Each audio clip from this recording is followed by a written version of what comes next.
Alors, sauvegarder le document sous un autre nom. Alors, on va pousser le bouchon un peu plus loin. On va également modifier le contraste à l'intérieur des calques gris. Par exemple, sur le calque de l'ombre, et c'est pour ça qu'il faut avoir enregistré au cas où on foire, parce qu'ici j'ai fait la version simple de l'exercice, donc où on modifie de manière définitive les pixels, on ne fait pas d'objet dynamique pour les calques gris.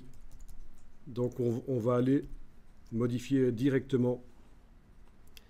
Et donc, quand même par sécurité, j'enregistre une fois, deux fois de suite le fichier sous deux noms différents, comme ça je suis certain que dans tous les cas, je ne vais pas perdre.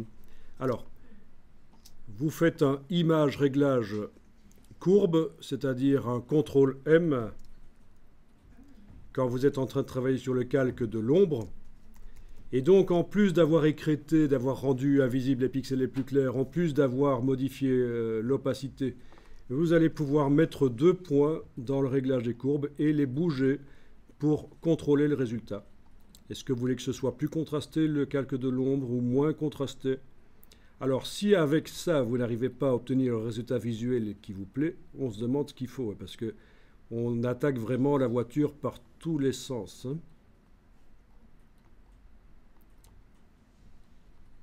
Écrétage, opacité, contraste.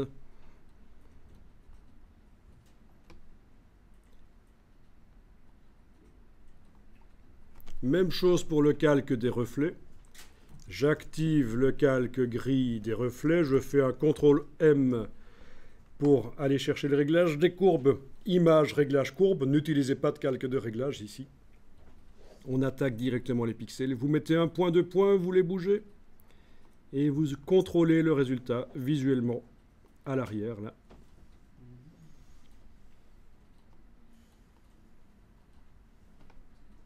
Voilà, voilà. Alors c'est du destructif, mais on peut quand même revenir plusieurs fois de suite si on veut modifier le réglage des courbes. Simplement, s'il y a quelque chose qui a été transformé en noir ou en blanc, on ne saura pas aller rechercher du détail dedans. Il n'existe plus.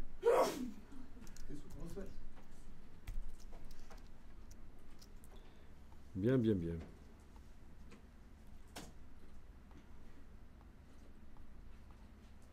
Et pourquoi est-ce qu'on n'a pas utilisé avec un calque de réglage alors? On n'a pas utilisé de calque de réglage parce que si j'avais mis un calque de réglage au-dessus du calque des reflets, il agirait sur tout ce qui est en dessous de lui. Et également le calque de l'ombre et le calque de la texture.